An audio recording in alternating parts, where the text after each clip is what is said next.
everybody here at the Live Lab for having me. It's great to come across campus every now and then and see our friends over here in the sciences. I was really excited to get the invitation because this is such a fascinating period, and specifically gender politics and the arts in particular. So I'm going to sort of get to those, but I'm just going to give you a little bit of background first to kind of set the stage of what Weimar was all about, why there's so much experimentation, why there's such a sort of vibrant art scene. So, if we go back to 1918, November 9th of 1918, the German Emperor, Kaiser William II, abdicated the throne. Now, the First World War is still going on, of course, and it'll go on for a couple more days. But he knew the war was lost. All Germans knew the war was lost. The Kaiser's soldiers and sailors were refusing to go into battle. At home, the British-led blockade means Germans are starving. There are daily strikes in munitions factories. It's just, you know, it's game over. So when the day that the day the news spreads that he has abdicated, November 9th, Philip Scheidemann, you can see him there in the window, stands out on the windowsill of the Reichstag, the Parliament building, and declares that Germany will now be a republic, that the monarchy is over and a new era of republicanism is emerging. Unfortunately, across town, Karl Liebknecht, the head, up there in the top right, the head of what will soon be the German Communist Party, declares that no, Germany is now going to follow a sort of revolutionary Soviet model, right? The Russian Revolution is a recent, has just happened, and he wants to follow that model. And over the next sort of weeks and months, as soldiers and sailors are demobilized, some of these returning men will join sort of right-wing paramilitary organizations that are kind of sprouting up all over Germany and trying sort of to take revenge for this loss. So we have this period of about, well, a couple of years of street violence, assassinations, there's a right-wing putsch from the right. There's all sorts of political turmoil. Despite this, the Republican model does actually win out, and by the following summer, the new Weimar Constitution is sort of ratified. And that was quite a remarkable document. It was actually the most democratic constitution, many scholars believe, in the world at the time. And as Ms. Braun mentioned, one of the reasons is that all German men and women received the vote in all elections, and this was quite remarkable. Now, this tumultuous beginning, which included defeat in the First World War and this sort of revolution and almost civil war, violence at home from the right and the left, was followed soon thereafter, despite this new constitution, by a dramatic hyperinflation, which meant that pretty much anybody who had savings lost it all. So the entire middle class in particular loses all of their savings. So, you know, we could just sort of put ourselves in their shoes. We have a period in which all of these, you know, dramatic events have happened, and that really left people, say by the early 1920s, feeling that life was uncertain, that societies and governments and states were uncertain, that the future was uncertain, that life was a precarious thing. And I think that Germany's women and its artists over the next decade are really going to be torn between these sort of emotions that, well, that uncertainty, maybe we should think of it in an optimistic way, that anything is possible, right? We don't know the future, but anything is possible. And others, that great change led them to be sort of pessimistic, to doubt that the Republic would survive, doubt what the future held. So there's this mix of emotion as we move into the 1920s, and so I'll speak a little bit now about how that affects women and artists as well. So in some ways, women gained quite substantially from this upheaval. First of all, their sacrifices, their efforts during the First World War had meant that they were recognized in the post-war period in this new constitution, not just with the right to vote, but there was actually a line that was the only, as I said, the only constitution in the world that had this, that said that all men and women, beyond the right to vote, all men and women male and female citizens, had the same rights and obligations. And to explicitly mention gender equality like that is still something in most constitutions doesn't happen even today. Beyond the political rights that they received, the economy too was shifting in ways that benefited women. We have, first of all, new consumer goods and a new sort of consumer goods market, which employed women both in manufacturing and also in sales.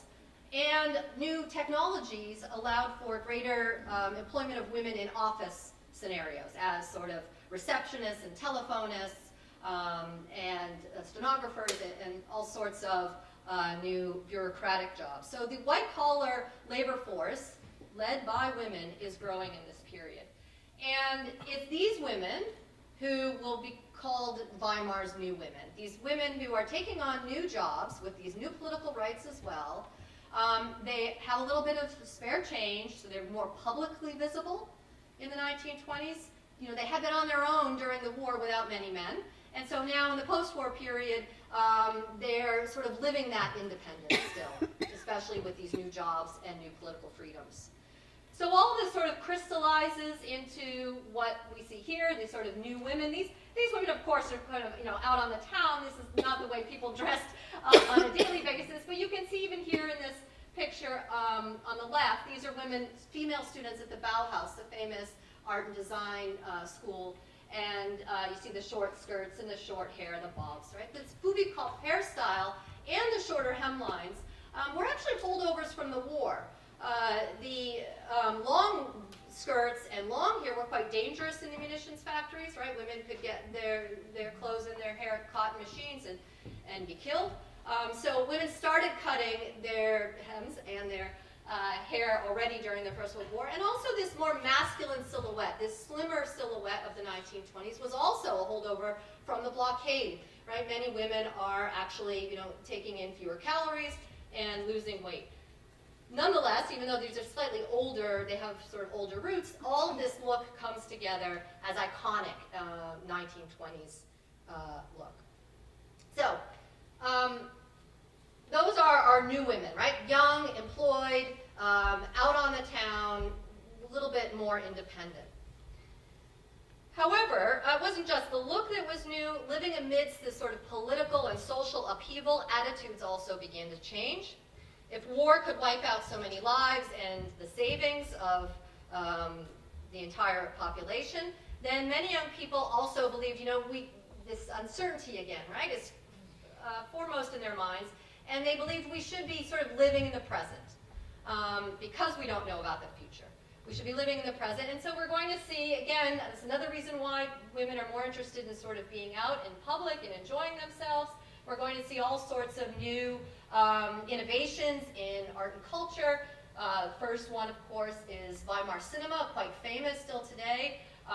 Movies like Metropolis and this sort of very avant-garde, futuristic aesthetic. And this image I threw in here just because I love it so much. This was a movie theater built in Berlin in 1926, and it housed 2,000 people, right? 2,000 people could watch a movie in there. And I just find that, I try to picture that, and it's just quite remarkable to me. So there's this sort of new sort of popular culture, such as movies, and also new attitudes towards relationships, right? So we have, and Ms. Braun sung about this a little bit, and we see psychotherapists and marriage counselors and social critics talking about a new type of marriage, called a companionate marriage, in which the man and the woman would be equal, and that their desires and their interests would both be respected. And this was what was promoted for the first time, right, that a couple should be on equal footing. And the sex guides that were coming out in the 1920s also spoke about this need to recognize each other's sexual desires. It's the first time in the mid-1920s that sex guides actually reference and describe the female orgasm as something that exists, and also give tips on how to achieve it. And homosexual couples, of course, also for the first time are finding it a little bit easier to live the lives they want to live. especially in Germany's most cosmopolitan cities like Berlin. I should add, however, that homosexual relations are still illegal in Germany in the 1920s, as is abortion, but there are growing campaigns to try to turn back these oppressive legislations. But as I indicated in the title of the talk, the myth of the new woman, I do think we kind of almost mythologize it, or mythologize her. Because most women in the 1920s did not enjoy economic independence. Those who worked were expected to give up their employment when they got married, and that was the goal that most women were still told to seek. If their husbands could afford it, they would stop working after they were married and stay home with the family. If their husbands couldn't afford it and they were forced to continue to work, that of course happened for many, many women. But the sort of best jobs, the sort of the jobs that you might end up with a little extra money to spend on yourself, those were really kept for young single women, right? They were very public jobs, and they were sexualized to some extent, right? So shop owners wanted a young, pretty 20-something, not a married woman at the front sales counter. And nothing has changed. Did somebody just say that? I think I heard that. And you're right. That's why my job is interesting and frustrating at the same time. Okay, so I think, as a result, what many women found in the 1920s is that double burden that they had always been shouldering of family and job, of work, family at home, work out in the paid labor force, was now actually becoming a triple burden. So family, wage labor, and also political activism, right? Women were now encouraged to be party members and members of organizations, and to be up on the news, and to be, sharing their voices in this very sort of tumultuous political climate. And so this double burden now has become a triple burden, and so many women started asking, well, where did the liberation go? Where did the emancipation go? And we see by the end of the 1920s that actually many women are rejecting this, sort of new woman ideal as being so emancipatory. We have many women in the late 1920s and early 1930s actually moving to the parties of the right, parties that did not support women's equality. Eventually, of course, the leading party of the right being the Nazi Party, which was always misogynistic and professed a sort of Kinder, Küche, Kirche, kitchen, church, and children ideology.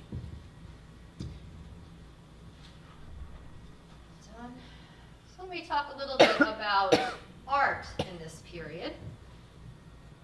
My point in sketching all of what I just said about women was not to say that the new woman did not exist. Of course she did.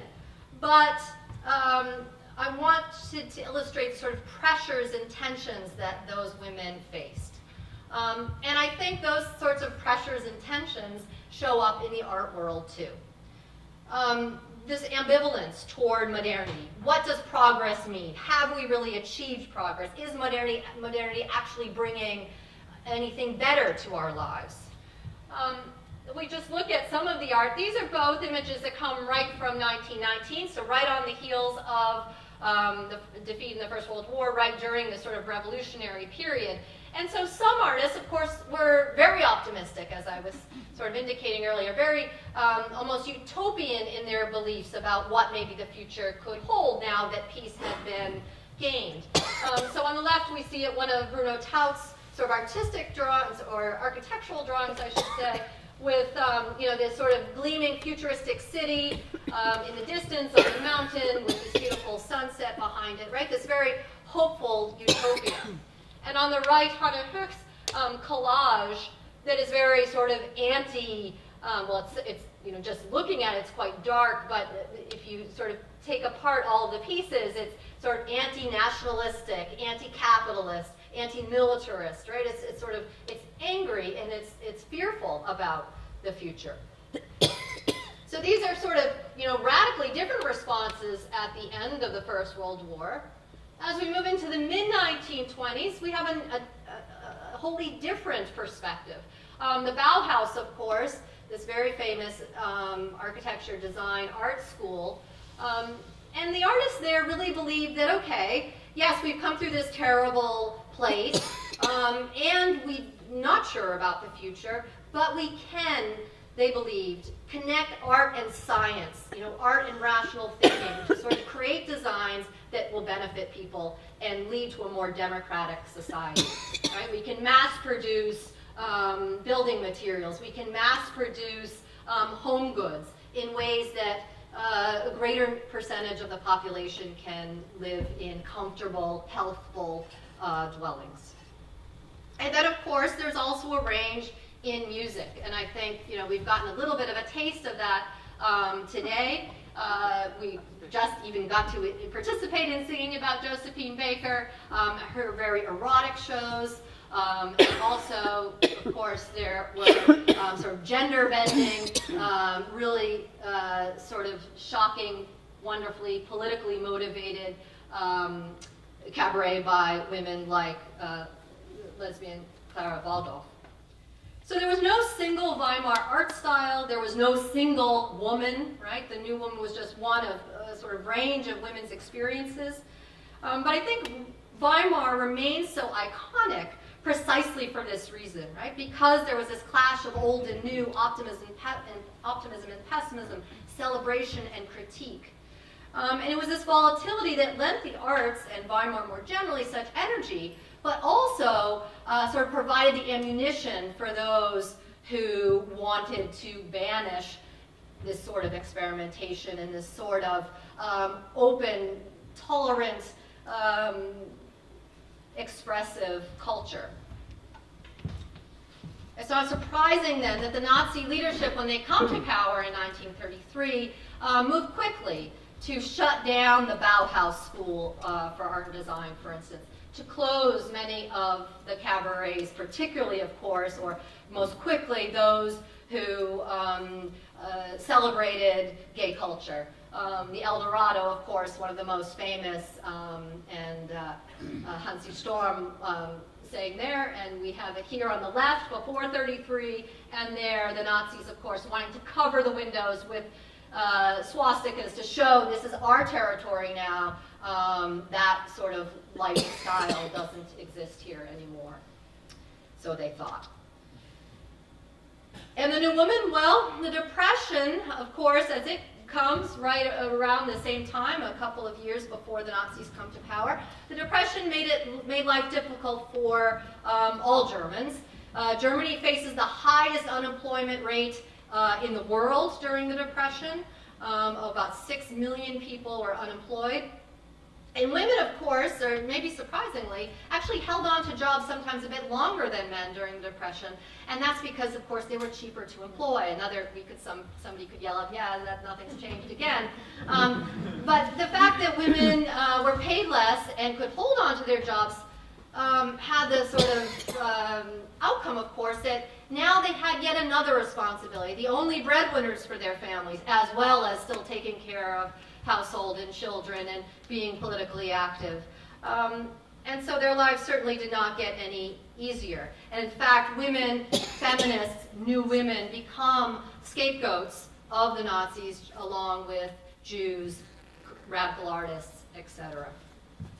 However, I would just to end, I ended on that last slide with the Nazis on Friday, and I thought, I don't want to end on a bummer of a note. So I added another slide just to remind us, of course, that although the Nazis come to power and they try to shut all of this down, you can't bottle that up, right? And so although many artists and other Germans and Jews who had the means will hopefully save their lives by escaping in the mid-1930s before the war begins, but even those who don't, they will continue in many cases to practice their art, their music, their relationships underground, and of course the new woman feminism as well as this artistic expression will come back when peace returns. That's it. Thank you very much.